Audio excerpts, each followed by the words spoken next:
Monseigneur Gérard Lestang, bonjour. Bonjour. Évêque d'Amiens.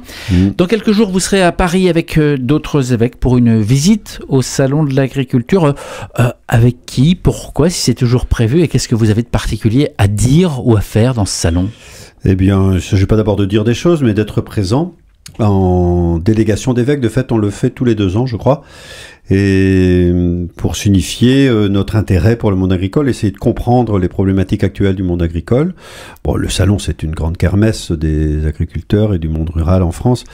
Et voilà, donc il y a une présence un petit peu symbolique, collective. Et puis essayer aussi de dire notre solidarité avec le monde paysan aujourd'hui, dans un temps où il est un peu éprouvé et un peu à la croisée des chemins dans bien des domaines. Pour gagner une élection, il faut savoir taper sur le cul des vaches, disait Chirac. Une preuve de proximité et d'humanité. Vous n'avez pas d'élection en vue, j'imagine. Non, mais la proximité et l'humanité, ça fait partie de notre ADN chrétien. Est-ce que vous étiez à Ars récemment ?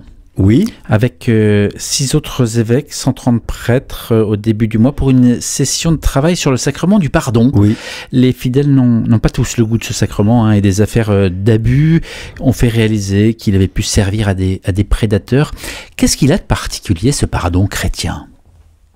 D'abord, quand vous parlez oui, ça, la question des abus a pu interrogé sur le sacrement, mais c'était un sacrement qui souffrait déjà d'un certain isolement, d'un certain retrait, d'une difficulté.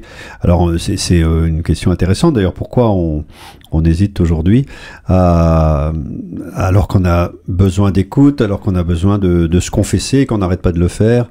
Voilà, je lisais il y a quelque temps une étude sur le besoin des gens de confesser leur dark shadow ou leur ombre noire. Voilà, avec toutes les officines qui se chargent de faire parler les gens et parfois de les manipuler.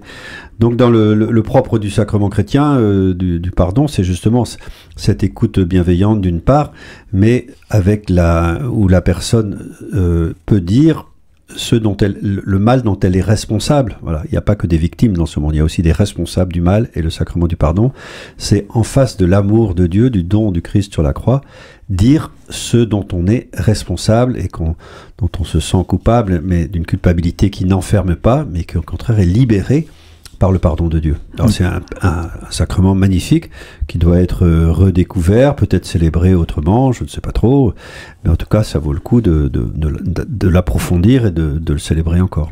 J'aimerais votre éclairage, Monseigneur Gérard Lestang, sur un arrêt du Conseil d'État rendu début du mois. Un baptisé catholique, ça s'est passé du côté d'Angers, voulait se faire radier des listes des baptisés de l'Église au nom du RGPD, le Règlement Général sur la Protection des Données. Le Conseil d'État, plus haute juridiction française, a tranché et donné raison à l'Église, affirmant que la mention « à renier son baptême », qui est déjà écrite en cas de demande, suffit. Est-ce que c'est un sujet récurrent ? Est-ce que ces demandes sont fréquentes dans les diocèses ? Et oui, les demandes sont assez fréquentes venant de gens qui changent de religion, par exemple parce qu'ils passent dans l'islam, ou venant de groupes groupes religieux sectaires comme le Témoin de Jéhovah ou la Libre Pensée, ou voilà des groupes idéologiques extrêmes, et qui renoncent, ou alors des gens qui par protestation, par exemple suite à l'affaire aux abus, etc. Donc il y a un certain nombre de demandes qui sont pas énormes, mais il y a un petit flux permanent. Sur le fait de radier, la justice française a statué il y a plusieurs années là-dessus. Il y a eu des procès, il y a eu des demandes, donc il y a une juridiction, il y a une jurisprudence sur le sujet. Donc il n'y a pas de raison de défaire, de détruire un acte qui a été posé. En revanche, dans les marges d'un registre, on peut dire d'une personne, cette personne a apostasié, a renié sa foi, comme on dit. Voilà. Et si elle revient un jour dans l'Église catholique, elle vivra un acte de repentance, si on veut, de réadmission dans cette Église. Voilà. Vous avez cité la Libre Pensée. Le plaignant qui a été jugé au Conseil d'État, c'était un membre de la Libre Pensée, ça, oui. Un mouvement habitué aux actions en justice pour s'attaquer à l'Église. Suppression de crèches dans les espaces publics, déboulonnement de statues religieuses. Qu'est-ce que ça représente pour un évêque, l'évêque que vous êtes, cet élan de la libre pensée ou ce courant ? C'est un courant qui est ultra minoritaire d'une part, et qui est extrêmement sectaire, il faut le dire tel qu'il est, hein. C'est un courant qui est extrêmement rigide et pas violent, mais dur en tout cas. Donc on est habitué, ça fait longtemps qu'il existe. C'est pas l'évêque d'Amiens que je suis connaît cette tendance-là depuis longtemps. Enfin l'histoire, je ne vais pas faire l'histoire, mais voilà. Donc c'est pas effrayant. On sait bien que depuis les origines, le christianisme a suscité une opposition forte, parfois pour des raisons légitimes, parce que les chrétiens se sont mal comportés, mais aussi parce que en soi, le christianisme est une religion qui dérange. Le christianisme a une forme d'appel prophétique à changer de vie, à regarder autrement la réalité, à s'occuper des personnes et à se tourner aussi vers Dieu. Donc ça, il y a un côté poil à gratter dans l'Église, plus que ça, même un côté prophétique au sens fort, qui sera toujours dérangeant. Donc comme évêque et comme chrétien, comme baptisé, je n'ai pas à m'étonner qu'il y ait des gens qui s'opposent à l'Église, voilà, et qui même la persécutent parfois. Nous sommes en carême, c'est un moment particulier que vivent en ce moment les chrétiens, se priver pour se recentrer sur l'essentiel, prier. C'est pas évident, hein, il peut y avoir de la démotivation, surtout que c'est une démarche personnelle qui n'est pas obligatoire.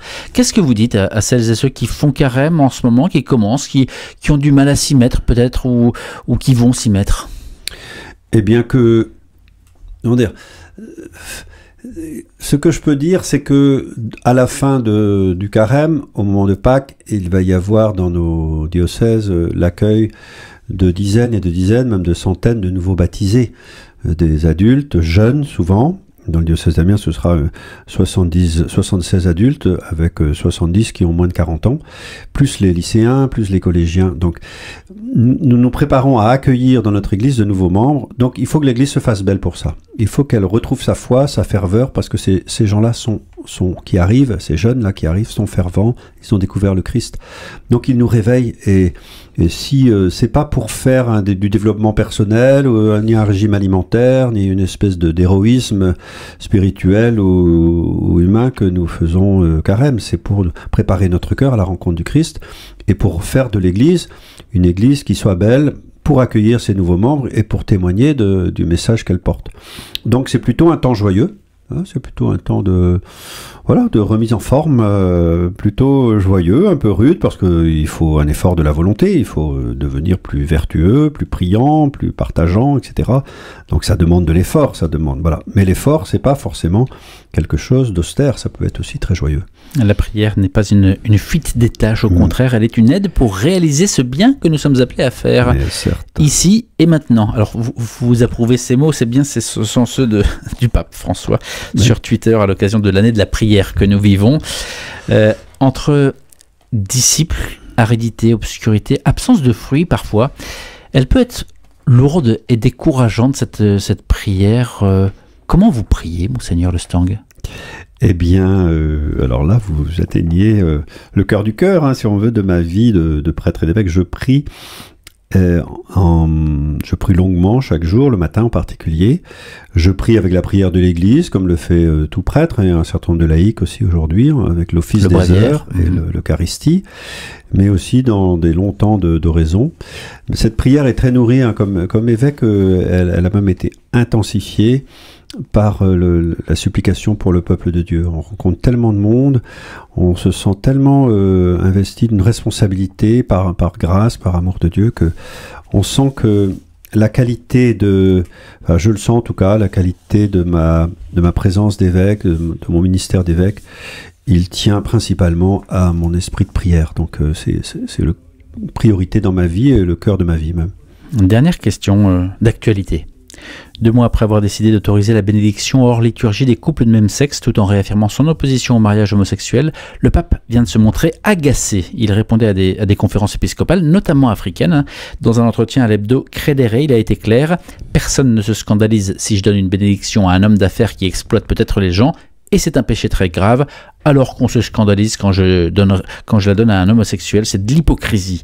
Le cœur du texte, c'est l'accueil. On nous répète à l'envi qu'on a mal compris son texte, ou alors qu'il a été maladroit. On ne sait pas très bien s'il était à destination du grand public. Monseigneur Le Stang, comment est-ce que vous l'entendez? Comment est-ce que vous nous le décryptez? Eh bien, moi, je suis d'accord avec le pape. Je suis un peu agacé qu'on mette tant d'emphase, tant d'accent sur cette affaire que je ne sais pas pourquoi on a fait un texte d'ailleurs, parce que cette prise en compte bienveillante et bénissante des personnes, qu'elles soient seules, en couple ou à plusieurs ou en groupe, les prêtres l'ont toujours fait. Voilà. Et vous soutenez, vous encouragez? Mais bien sûr, l'accueil des personnes, y compris et en particulier des personnes en situation irrégulière, difficile, pécheurs, ça fait partie de notre charité pastorale. Vous savez, moi je célèbre la messe régulièrement à la prison d'Amiens, et je ne sais pas clairement ce qu'ont fait les hommes qui sont là, mais ils ont fait des choses horribles, un certain nombre d'entre eux. Voilà. Mais je les bénis à chaque fois. Je les bénis dès le début de la messe, je discute avec eux, je les prends en compte, je les écoute, et puis je finis la messe en les bénissant, ces hommes-là. Voilà. Alors, ils sont pas en couple, et parfois même ils ont cassé leur couple à cause de la violence qu'ils ont fait. Mais je leur donne la bénédiction. Voilà. Donc cette bénédiction-là, les prêtres la donnent à des personnes seules, à des personnes en groupe, à des personnes en couple, depuis toujours. Donc on en fait un plat pour vraiment pas grand-chose, et on en fait un objet de division dans l'Église, et je trouve ça, c'est le scandale. Vous voyez, ça c'est un scandale.